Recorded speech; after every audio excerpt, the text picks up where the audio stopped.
Iran की एटमी तनसीबात पर हमलों के बाद अब ईरान ने इसराइल के डिमोना न्यूक्लियर प्लांट पर हमला कर दिया है। इस डिमोना न्यूक्लियर प्लांट को इसराइल की न्यूक्लियर रेड लाइन कहा जाता है। इस हवाले से अब इसराइल ने अक़वाम मुत्तहिदा का हंगामी इजलास बुलाने का मुतालबा भी कर दिया है और ईरान ने यह ऐलान किया है कि अब इसराइल की फजाओं पर हमारा मुकम्मल कंट्रोल है। हमारी जो नई टेक्निक है उसने गुज़श्ता 3 हफ्तों में इनके एयर डिफेंस सिस्टम को स्टडी किया और अब हम इनके एयर डिफेंस सिस्टम को मुकम्मल तौर पर गैर फाल बनाकर जिस तरह के भी अटैक्स करना चाहें कर सकते हैं। बिस्मिल्लाहिर्रहमानिर्रहीम, अस्सलाम वालेकुम। मैं हूं मखदूम शहाबुद्दीन। 22 मार्च 2026 इतवार का दिन। अहम तरीन डेवलपमेंट्स हैं नाज़रीन कराम जो आपके सामने रखनी है। ईरान ने ऑपरेशन वादा सादिक 4 की जो नई वेव्स जारी की और जो नए हमले किए ये इंतहाई अहमियत के हामिल हैं। एक जानिब तो इसराइल के अहम तरीन मकामात को हिट किया।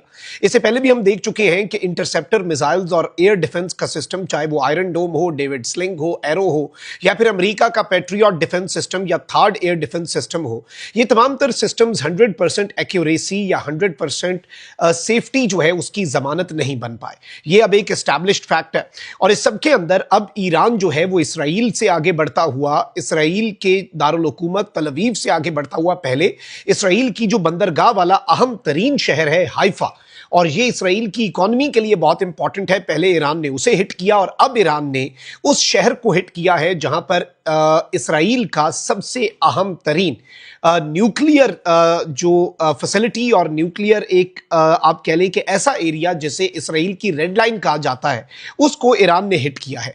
मैं सारी डिटेल्स आपके सामने रखता हूं, लेकिन उससे पहले अगर अभी तक आपने इस वीडियो को लाइक नहीं किया तो लाइक जरूर कर दें। आपको मालूम है कि हमारे इस चैनल को रिपोर्ट किया जा रहा है। रिपोर्टिंग का असर ज़ाहिर इसी तरह से होगा कि आप इस वीडियो को लाइक करें, एक के बजाय ज्यादा से ज्यादा कमेंट्स करें और अगर हो सके तो इस वीडियो को मुख्तलिफ व्हाट्सएप ग्रुप्स में शेयर भी करें। अब जरा डेवलपमेंट्स पर आते हैं नाज़रीन इकराम। ईरान ने इसराइल की न्यूक्लियर फैसिलिटी डिमोना के अंदर जो है उस मकाम को हिट किया है। आयरन डोम जो है वो नाकाम हुआ है और ईरान के मिसाइलों ने अपना इंपैक्ट डाला है और इस सब के अंदर 20 से ज्यादा अफराद के जख्मी होने की इत्तलात हैं और ये इस जंग का अब तक का सबसे डेंजरस मोमेंट है। इसे कोई एक रूटीन की एक्टिविटी, रूटीन का ऑपरेशन ईरान की तरफ से जो ट्रू प्रॉमिस 4 और उसकी 70 से जायद वेव्स और लेयर्स जो जारी हो चुकी हैं, ये वो नहीं है। ईरान का मीडियम रेंज बैलिस्टिक मिसाइल जो है वो डिमोना न्यूक्लियर रिसर्च सेंटर जो है नगीव डेजर्ट के अंदर उसको हिट करे और कैमरास जो हैं इस मंजर को अक्सबंद कर ले। इसे एक स्मॉल डेवलपमेंट के तौर पर आप नहीं देख सकते। अब सबसे इंपॉर्टेंट चीज यह है कि 20 से ज्यादा लोग जख्मी होते हैं एक ऐसे मकाम पर जहां पर इसराइल की न्यूक्लियर फैसिलिटी है। आयरन डोम जो है वो नाकाम होता है इस मिसाइल को जो ईरान से आ रहा था इंटरसेप्ट करने में और इस सब के अंदर ईरान ने 21 दिनों में 70 से ज्यादा वेव्स जो है वो जारी की हैं और आप ये देखें कि ईरान की तरफ से जो 70th वेव थी, अगर हम सिर्फ उसकी बात करें इन 3 हफ्तों के अंदर, जो आखिरी चंद वेव्स हैं उनमें एक वेव ऐसी थी लेयर्स के अंदर ईरान अटैक करता है ना कि एक वेव है फिर दूसरी आएगी जिसमें मिसाइल और ड्रोन छोड़े जाएंगे। 55 से ज्यादा जो टारगेट्स हैं सिर्फ एक वेव के अंदर ईरान हिट करता है।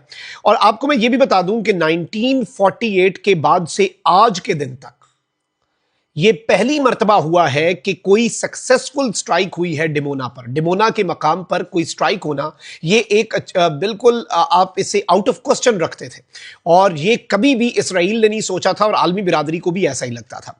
और अगर आपको इस डिमोना की न्यूक्लियर फैसिलिटी का कॉन्टेक्स्ट चाहिए तो इस वक्त डिमोना जो है ये बेसिकली यहां पर शिमोन प्रेस नगीव न्यूक्लियर रिसर्च सेंटर है।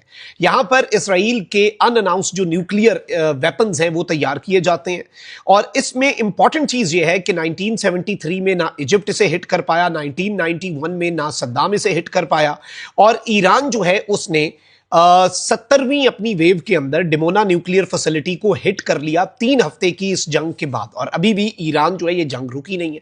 अभी भी ईरान अपने अंडरग्राउंड मिसाइल सिटीज जो है उनके मनाजिर पूरी दुनिया को दिखा रहा है। ईरान सबके सामने ये चीजें रख रहा है कि भाई ये सब कुछ हो रहा है। और अब सबसे अहम तरीन चीज ये है कि सेंटकॉम के कमांडर ने यह स्टेटमेंट जारी की कि हमने 8,000 ईरानियन टारगेट्स हिट किए हैं।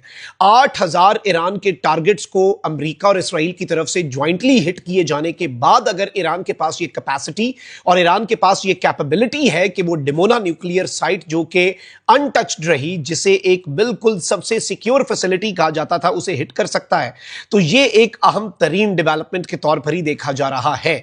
और अब इस डेवलपमेंट के बाद इसराइल की मीडिया आउटलेट कान है, उसने ये रिपोर्ट किया है कि यूएस और इसराइल तैयारी कर रहे हैं एक significant expansion of the war in Iran, यानी इसमें जो ईरान जंग है उसे सिग्निफिकेंटली ये इंक्रीज करेंगे, एक्सपैंड करेंगे। इस जंग के अंदर शिद्दत नहीं, इस जंग का दायरा कार जो है वो बढ़ाया जाएगा। अब दायरा कार बढ़ाना पीछे क्या रह गया? आपने उनकी टॉप लीडरशिप सारी मार दी, जो नया आता है आप उसे मार देते हैं। आप उनके 8,000 टारगेट्स को हिट कर चुके हैं, मतलब 8,000 स्ट्राइक्स कर चुके हैं आप ईरान के ऊपर। आप ईरान के खर्ग आइलैंड तक को हिट कर चुके। आपने पारस साउथ गैस फील्ड, दुनिया की सबसे बड़ी गैस फील्ड को हिट कर लिया। तो अभी इस जंग में एक्सपेंशन, अब एक्सपेंशन के वाले से इसी खबर में आप डाल लें कि अमेरिका के 5,000 मरीन्स इस रीजन में आ रहे हैं। अमेरिका अपने नए बहरी जहाज भेज रहा है। और सबसे अहम तरीन चीज यह नाज़रीन इकराम के ईरान का जो सदरन इसराइल के अंदर डिमोना में मिसाइल इंपैक्ट हुआ है, ईरानियन बैलिस्टिक मिसाइल ने जाकर अपना इंपैक्ट डाला है, जाकर हिट किया है। उसके बाद इवन सर्च और रेस्क्यू ऑपरेशंस जो हैं वो वहां पर शुरू कर दिए गए हैं।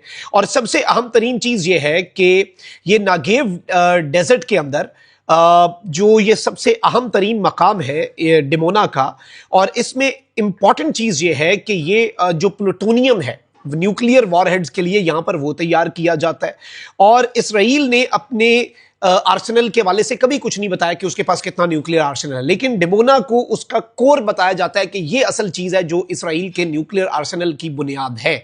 और इसराइल के वाले से अभी तक उसने खुद तो अनाउंस नहीं किया, तो इसलिए एक बड़ा रफ सा एस्टिमेट होता है कि इसराइल के पास 80 से 400 के करीब न्यूक्लियर वेपन्स हैं।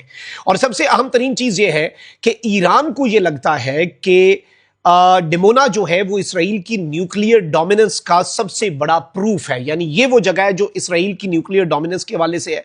और सबसे अहम तरीन चीज ये है कि यहां पर प्लूटोनियम और कंटेमिनेशन हो सकती है, रेडियो एक्टिव यहां से रेडिएशंस निकल सकती हैं। और इवन यहां पर अल्टीमेट इसराइल की रेड लाइन यही है कि यहां पर लोग जो हैं वो भी खतरे में आ जाएं। जियोपॉलिटिकल इसे टर्निंग पॉइंट कहा जा रहा है। और न्यूक्लियर एम्बिग्विटी जो है, देखिए एक चीज है, इसराइल ने आज तक अनाउंस नहीं किया अपने न्यूक्लियर कैपेबिलिटीज के हवाले से, तो एक एम्बिग्विटी है ना। वैसे सबको पता है कि उसके पास है, लेकिन उसने उस तरह से कभी उसके हवाले से कुछ बताया ही नहीं। तो अगर यहां से जरा सी भी रेडिएशन निकलती है तो इससे वो एम्बिग्विटी जो है वो क्लियर हो जाएगी। और फिर गल्फ स्टेट्स जो है वो फौरी तौर पर उन्हें ये जवाब मिलेगा कि वो अपने प्रोग्राम्स की तरफ बढ़े।